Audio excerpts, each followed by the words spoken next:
Hello viewers, welcome back to my channel Rahena's ব্লগের আরও একটা নতুন ভিডিওতে সবাইকে স্বাগত। কেমন আছো সবাই? আশা করছি ভালো আছো। আমরাও তোমাদের দোয়ায় আলহামদুলিল্লাহ ভালো আছি।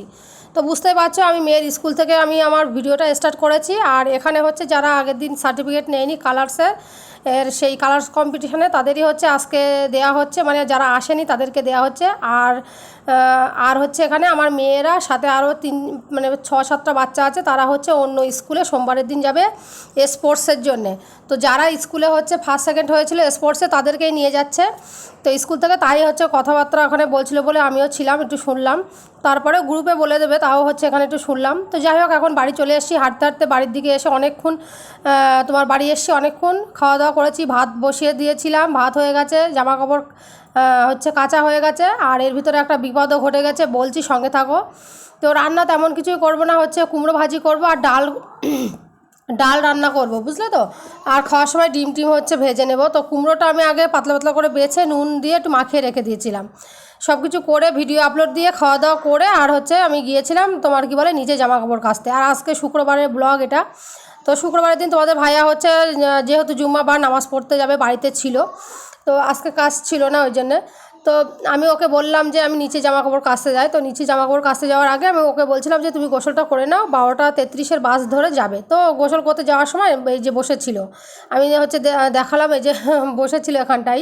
তো হাত হচ্ছে ফ্যানের নিচে বসেছিল আর হাতটা উঁচু করেছে, আর ফ্যানের সাথে লেগে অনেকটাই কেটে গেছে। 2টো সেলাই পড়তো, তারপরেও হচ্ছে গেল না। বারবার করে বললাম, গেল না। আর কি বলবো, তোমার হচ্ছে খারাপও লাগছিলো অনেক। তারপরে ওই হাত টাত নিয়ে যন্ত্রণা শুলোনো নিয়ে আর যেতে পারেনি। তো আমি নিজেই বারণ করেছি, যেহেতু বাসে করে যেতে হয়, অনেকটা দূরে যেতে হয় আমাদের এখানে মসজিদ টাউনে। তো কেরালাতে কী বলো তো, বাইরে কি আর ওই যে গ্রাম অঞ্চলের মতো গ্রামে গ্রামে পাওয়া যায় না, মসজিদে একটু দূরের দিকে যেতে হয়।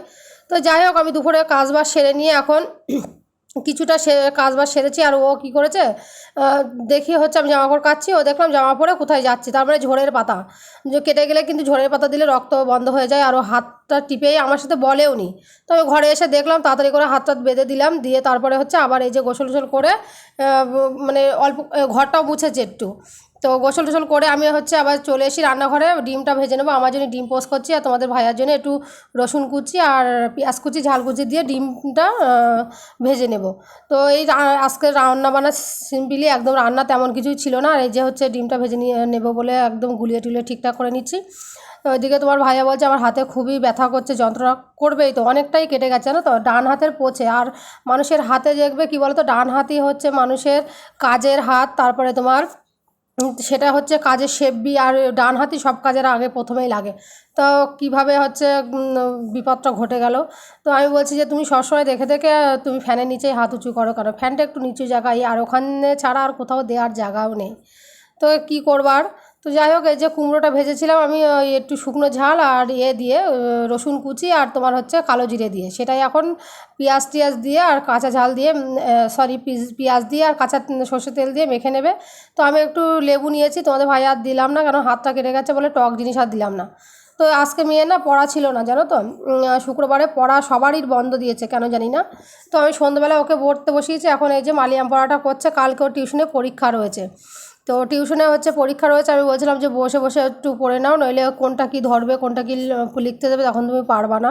তো চাটা সন্ধ্যাবেলা হচ্ছে এই যে চা করে নিয়েছি, চা খেয়ে নেবো।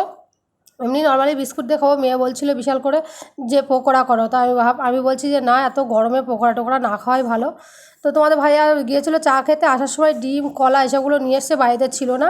তারপরে বাদাম ভাজাও নিয়ে এসছে আজকে 10 টাকার। তো বাদাম ভাজা দিয়ে এই যে মশলা বাদাম দিয়ে চা খেতে না ভালো লাগে, কেরালাতে এরকম মশলা বাদাম পাওয়া যায়, মানে বেসন টেসন দিয়ে ভাজা, অনেক সুন্দর লাগে খেতে। তো যাই হোক, আমার ভিডিও ভালো লাগলে অবশ্যই আমার চ্যানেলকে সাবস্ক্রাইব করবে, আর ফেসবুক পেজ থেকে যদি দেখে থাকো পেজটাকে সবাই ফলো করে পাশে থাকো, কারণ আজকের ব্লগ একদম ছোট পুচকে একটা ব্লগ। তো যাই হোক, যদি ভালো লাগে আমার চ্যানেলের সাথেই থাকবে, আর দেখা হবে নতুন কোনো ভিডিওতে। ততক্ষণ সবাই ভালো থাকবে, সুস্থ থাকবে, আর আমার চ্যানেলের সাথেই থাকবে। বাই।